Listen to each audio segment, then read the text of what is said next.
Asa na nga ba si Dagul? Ano na ang nangyari sa kanya? Sa video na ito ay ating tatalakayin ang kwento ng kanyang buhay. Siya ay hinangaan din natin dahil sa kanyang mga role sa mga palabas na isa sa nagpatawa sa atin noon. Ano na nga ba ang kanyang kalagayan?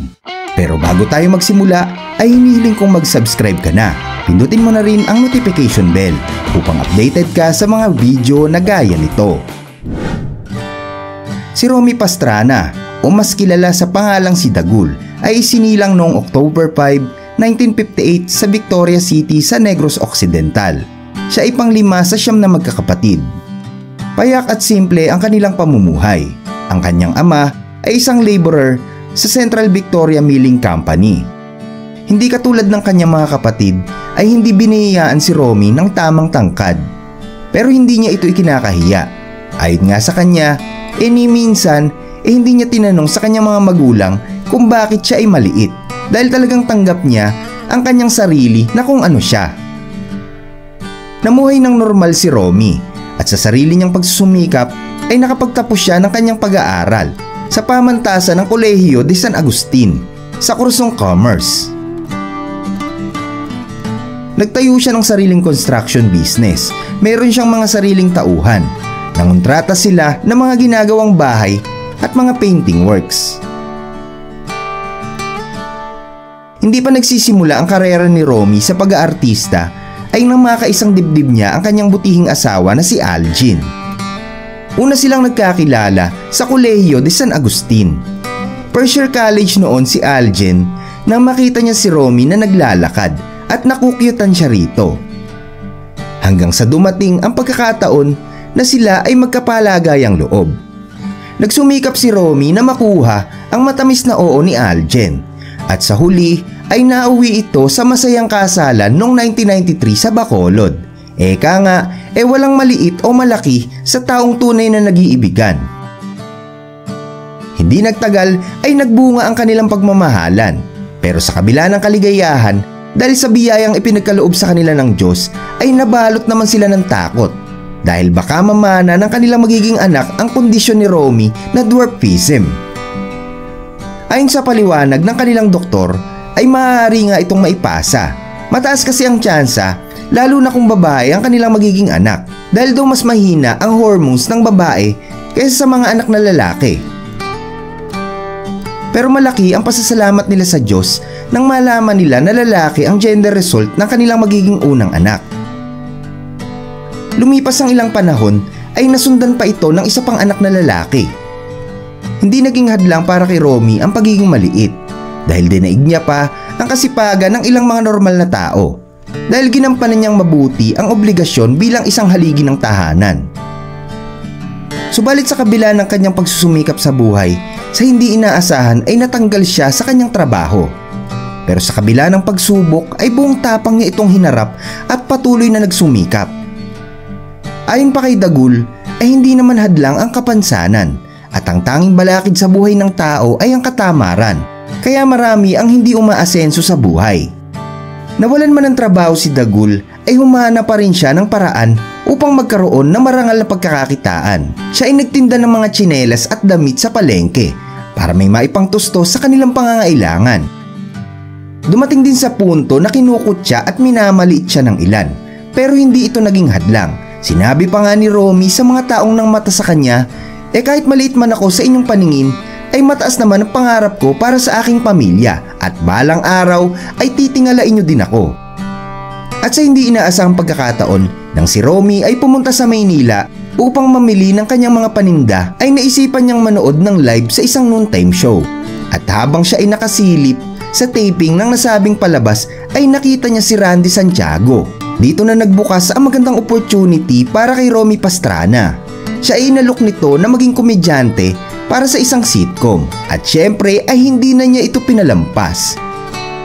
Siya ay binansaga ni Miss Reggie Magno at Randy Santiago sa tawag na Dagul na ang ibig sabihin ay matangkad o malaki, nakabaliktaran naman ng kanyang sukat.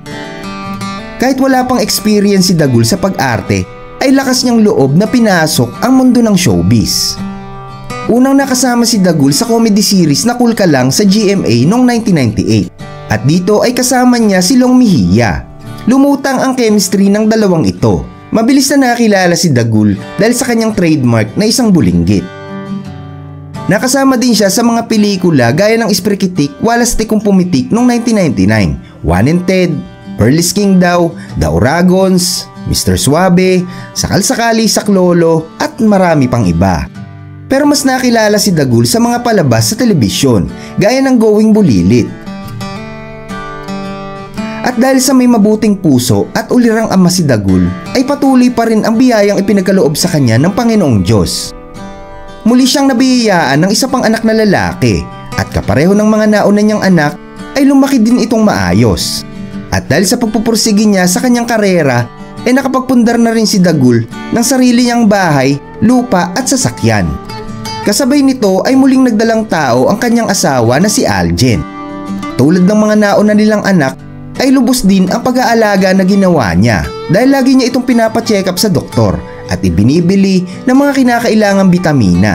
Kalakip nito ay ang araw-araw na panalangin para sa maayos at normal na panganganak. Babae ang kanilang naging bunso at pinangalanan nila itong si J. Chris. Subalit namanan nito ang kondisyon ng kanyang ama. Gusto sana nila itong gawa ng paraan na malunasan ang kondisyon ng kanilang anak para maagapan at lumaki ng normal. Pero ayon sa kanilang doktor ay wala pang lunas para sa sakit na dwarfism. Sa kabila ng kalagayan ng kanilang anak na si J. Chris ay tinuruan naman nila itong mamuhay ng normal at maging matatag sa hamon ng buhay. Hindi man biniyayaan ng tangkad ang kanilang bunsong anak, pinagkalooban naman ito ng talino dahil madalas itong nagiging top 1 sa kanilang klase at nakakakuha ng mga medalya sa eskwela. Napaka-talented din ng batang ito dahil napakahusay nitong umawit. Binigyan din si J. Chris ng maamo at napakagandang muka, kaya naman sulit na sulit ang pagod at puyat ni Dagul. Si Tatay Dagul ay walang ibang hangad kundi ang ikabubuti ng kanyang mga anak. Wala itong ibang hiling kundi makatapos ang mga ito ng pag-aaral at magkaroon ng magandang kinabukasan. Patuloy ang naging pamamayagpag ni Tatay Dagul sa pag-aartista. Taong 2005 ay nanirahan sila ng kanyang pamilya sa Montalban, Rizal. Maraming nangangailangan o humihingi ng tulong ang natutulungan ni Dagul. Ito na rin ang dahilan kung bakit niya pinasok ang mundo ng politika. Taong 2010 ay nanalo siya bilang kagawad ng barangay ng kanilang lugar. Nakilala siya sa mga katagang kahit maliit, may malaking puso naman. Nakadalawang termino si Dagul, pero sa huling pagkakataon nang muli siyang tumakbo ay hindi na ito pinalad na manalo. Nang mawala naman ng trabaho si Tatay Dagul sa showbiz ay unti-unti nang bumagsak ang kanilang kabuhayan. At upang matustusan ang kanilang pangangailangan ay napilitan na rin siyang ibenta ang kanyang naipundar na sasakyan. Sa kabila ng kinaharap nilang suliranin ay nagsikap pa rin silang mag-asawa na muling bumangon. Ang ilan sa natira sa pinagbentahan ng kanilang sasakyan ay ginamit nilang puhunan para sa kanilang tindahan. Nananahi naman si Aljen ng mga damit at mga uniforme ng estudyante. Pero dahil sa nagkakaedad na si Tatay Dagul ay lumabas na rin ang mga iniindan niyang karamdaman gaya ng pananakit ng kanyang mga tuhod. Hirap na rin siyang tumayo ng matagal. Sinubok pa ang katatagan ni Dagul na magkaroon ng pandemya noong 2019. Dito ay tuluyan ng naubos ang natitira niyang ipon. At dahil sa pagsasara ng mga establishmento at paaralan ay nawala na rin ng matatahing uniforme ang kanyang asawa. Kaya naman lalong naghirap ang kanilang buhay. Dumating pa nga sa pagkakataon na halos wala na silang makain at nabaon na rin sa utang.